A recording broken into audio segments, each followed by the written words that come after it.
Welcome to Nuggets, bite-sized lessons to help you live, lead, and think better. We take one simple idea, one little nugget, and turn it into something you can use in your everyday life. My name is Pellegrino Riccardi. Et je suis François Zibald. I had to match the accent there, but that's because comparison has been with us all of our existence. The only thing that's new about it is the scale of things. Comparison is ancient, but we are not built to compare ourselves to thousands of people across every area of life in everything we do every single day. That's not normal. Yeah, I love that. I love the way you introduced that. I think what it boils down to, the nugget, is the more you use others for comparison, the less you see yourself. That's so true. Huh? Yeah, that's a great way, because originally we used it as some kind of thermometer. We measure ourselves to we've fit always, in small scale, learn from more experienced people, teach the younger ones, looking up to, admiring, educating ourselves, fail and improve, errors that led to learning. That's in our entire history. Absolutely. Of humankind. Comparison is completely normal. It's necessary. It's absolutely necessary. So what's the problem with it? The scaling. Go on. It's everywhere, present all the time to create pressure, and it leads to feeling inferior with the amount of thing. The amount is the that's numbers. That's a big difference. Have you heard of Dunbar's number? Come again? Dunbar's number. No, apparently I haven't. Some geezer called Dunbar. And he had a number? Clever man. He had a number. No, he did this is the very low-key version. Mr. Dunbar did research on how many people could we have a meaningful relationship with? What's the maximum number of people? Isn't that 150 or well something? Done. Yeah, that's Dunbar's number. Yeah, okay. 150. I knew Dunbar's number, I just didn't know the name. It's called Dunbar's number. So 150 is our max. So when you've got 3,000, 4,000, 5,000 followers on Facebook, you cannot possibly have a relationship with those people. That's meaningless relationships. And the scale means that we always compared ourselves to our group, which could be anywhere between 2 and 150. And now we're having to compare ourselves, whether you like it or not, actually, with millions of people. It's the scale of it. Yeah, and if we break it down, when you said Dunbar's number, I felt like a dumb guy in a bar since I didn't know it, but I knew it. I knew it after all. And then the comparison was okay. I didn't feel inferior. I just had to be made aware of it. But that's a one-to-one comparison. With mutual respect, that's okay. But the number, the amount, the vastness of comparison is destructive, if you ask me. So it's the scale of it. That's number one. Scale is huge. At the same time, comparison is really important. Yes, I totally agree. Who do you compare yourself with? That's a tough question. No, but in general, when I see something or someone in my content who's good on stage, if I watch you, I love it. I learn. I see for areas of improvement. What can I do better? Yeah. What works? How could I do this? What's my take on it? So comparison is healthy when you stretch to grow or evolve as a person. Yeah, it gives you a stretch goal. Yeah, then it's good. Would you enjoy comparing yourself to me if you knew that I earned twice as much as you? Yes, because I would be learning, and it's good. But then I have 3 something to stretch times as for. much as you. You could earn 10 times. Are you sure about that? Because the science tells us something different, actually. But there's always a guy who doesn't fit in. Are you stretching down for a surprise? I'm stretching down. I'm pulling something out. Okay, that's a great phrase, but it's happy. You're pulling out happiness. This is happiness. This book, Happiness, there it is in the camera. By there. Richard Layard. Yeah, this is a cool book. Okay, I haven't read it. Even though it looks like a catalogue for IKEA with the blue and the yellow. Does. Can you see that? Yeah, or a Ukrainian pre-war book. Very good. Yeah. Very good. So in this book by Richard, Layard, he cites an experiment. Basically, it's about salaries, I guess. Yeah, they got a group of people, Harvard University students, and they gave them 2 world scenarios.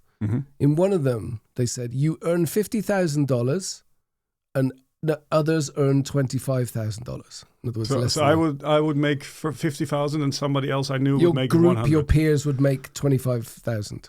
You're on 50, everyone else is on 25,000. Or world 2, you earn 100,000 and the others around you earn 250,000. Mm-hmm. Which world scenario do you prefer? And the vast majority of them said world 1. In other words, a world where I earn less money, but I'm earning more than the people around me.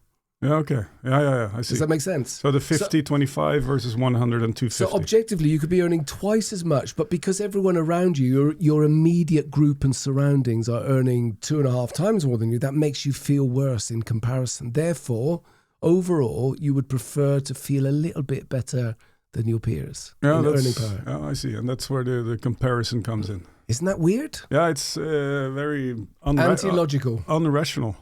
Very irrational. Very irrational. Yeah. Completely irrational.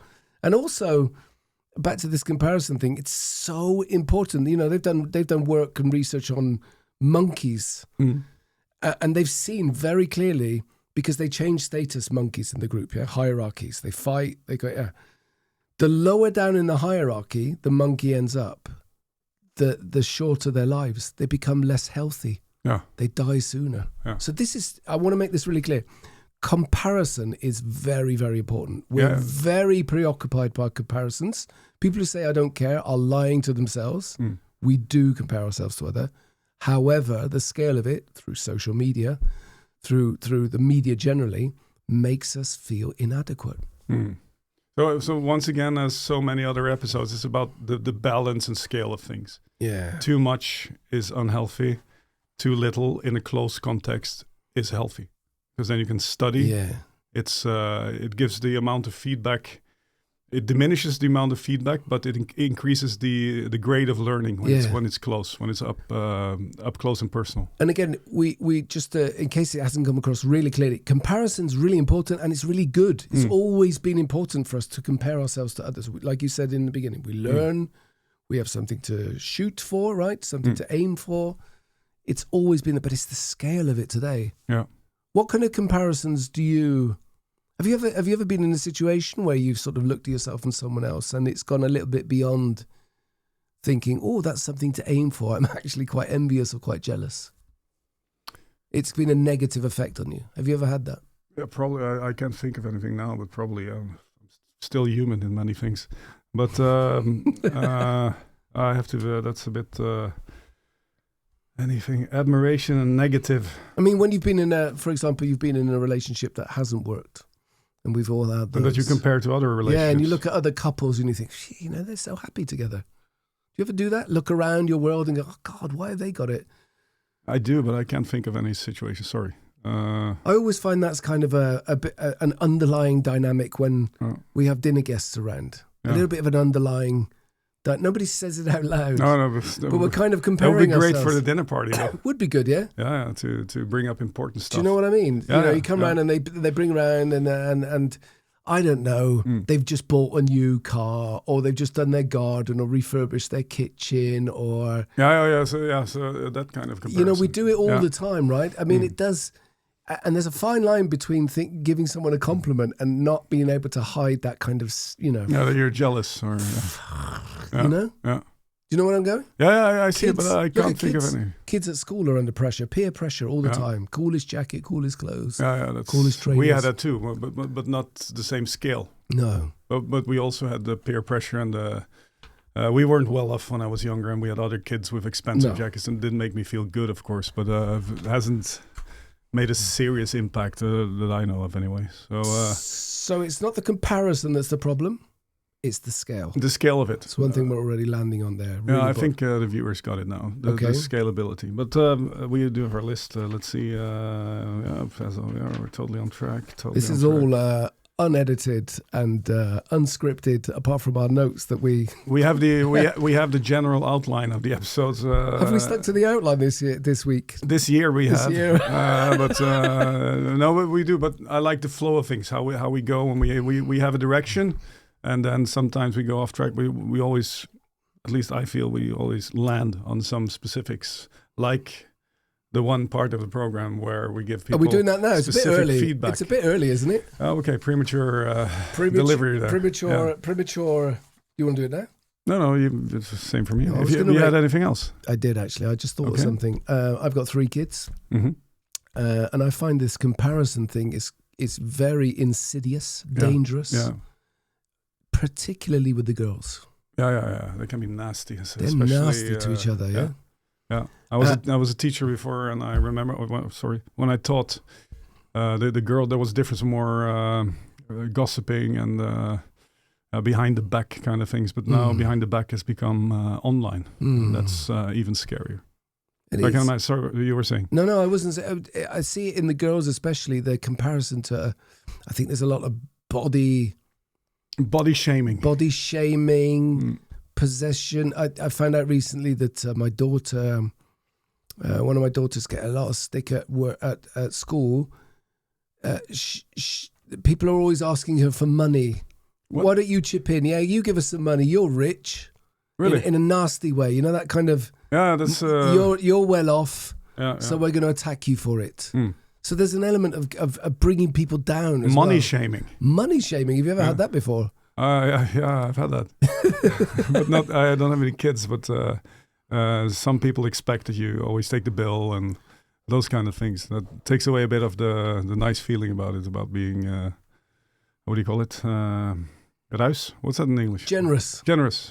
Magnanimous, generous. That tells the audience how generous I really am when I don't know the word. I'm still Dutch. You're still Dutch. No, but money shaming, that's nasty too. Nasty. Yeah. All right. We need to draw this down a bit. We need to kind of bring this down to what can we actually do with this? Are you ready? I'm ready. And we know you're ready too. It's the part of the program where we get truly specific with 3 good hands-on piece of advice. What can you do in everyday life to, in this case, make comparison more livable? Yeah, livable is a good word. Livable is a good word. Give us number 1. Number 1 is all about killing. Killing triggers that get you to make those comparisons. To make the comparison. It's easy today because reducing. We spoke about scalability. If you reduce the exposure, less scrolling, maybe no scrolling at some parts of the day, and just get rid of those triggers that make you compare to others. Switch off? Do you ever switch off your phone? No, but I always have it on silent, so I get no notifications. It's always no sound. I hate if I sometimes have to leave the sound on. I get really stressed by my phone ringing because I'm not used to it. I don't even know what my notification sounds are, tones. Or your ringtone. I have no idea what my ringtone is. No. It's constantly off. No, I think I've become better there at just switching off. Yeah. So it's not a question of discipline. It's the triggers. You've got to. It's like anything. Don't expose yourself to the stuff that's going to bring you down through comparison. Good. That's simple. Kill the triggers. Catch it early. Meaning? Well, comparison happens really quickly because we're hardwired to compare. Boom! It's instant. As soon as you open that page, instant. As soon as you look at a neighbour's garden, instant. As soon as you see the garden thing was very personal. Yeah. Or you look at a neighbour's wife or a neighbour's husband. Yeah. It could be both. Yeah. A dog. Dog, lawn, back to the garden again. Yeah. It's instant, right? But the actual truth is slow. Comparison's instant, truth is slow. What do I mean by that? What is it you're reacting to? Could we say catch it early and find out if it's useful to compare? Go on, tell me more. Is there a point in this comparison? Is this useful in a positive way? I think we've said this many times before, actually. This is one of the main things of our Nuggets episodes.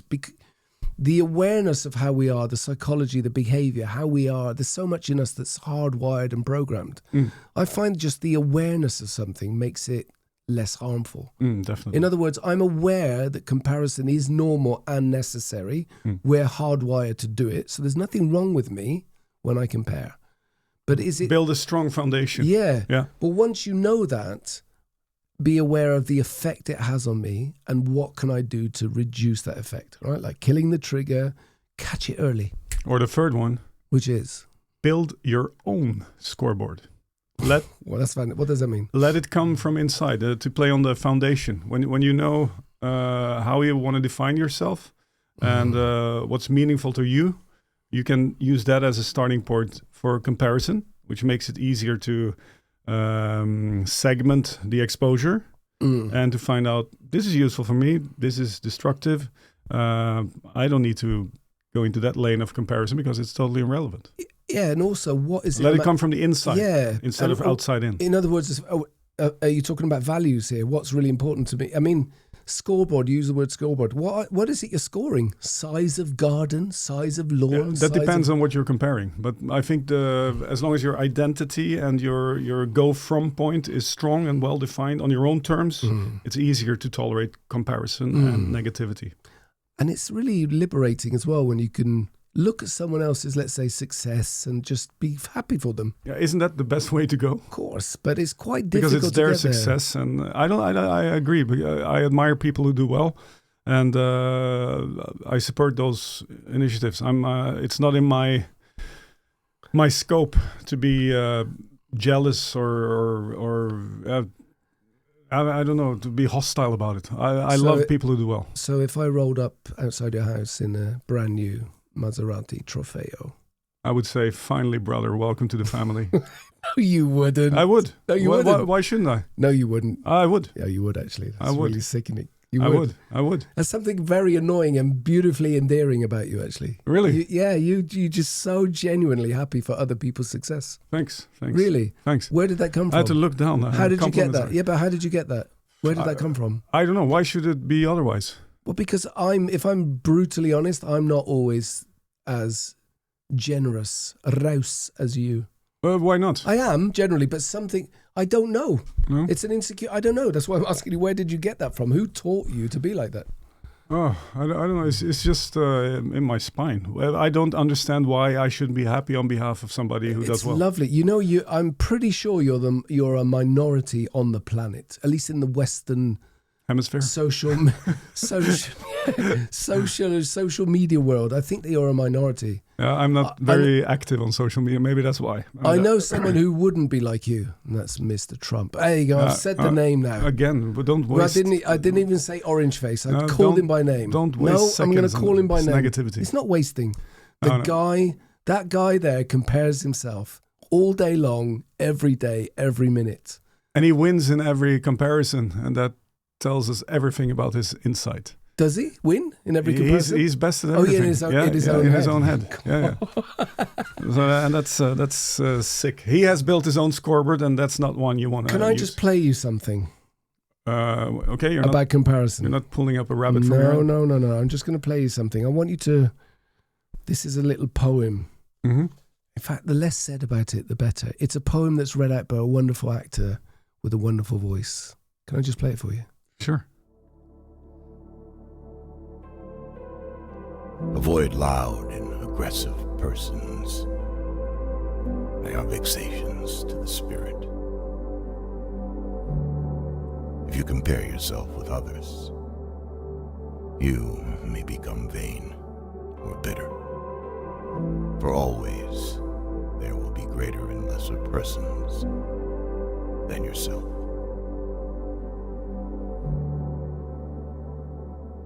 Wow. Wasn't that cool? Very nice. That was cool. Max Ehrmann wrote that almost 100 years ago. Still relevant. He was onto something. Oh yeah, he is onto you know something. Oh, that put me in the mood for a nice little roundup by yourself. Are you ready to give us a little roundup? Yeah. Let me take out my snooze. I'm totally triggered for its comparison. Let's do this. Okay, man. I want to hear the outro. Comparison, it's been with us throughout our existence, but the change in recent times, sadly, is the scalability. There's too much, always, everywhere, every time. When comparison is close and personal from trusted people, it gives you gains and growth. If it's too large to overcome, it becomes superficial and sad and can leave you in dark corners where you don't want to be. So become founded in your strong, inside-out defined personality, build this identity and compare from your own standards and needs for growth. That's when you'll go good places. That was pretty cool, man. I love that. Wasn't that? Well, I'm feeling a bit emotional now, actually. Thank you, darling. Like that? Let's hug. Off camera. Thanks for watching, everyone. Thanks for watching. See you next week.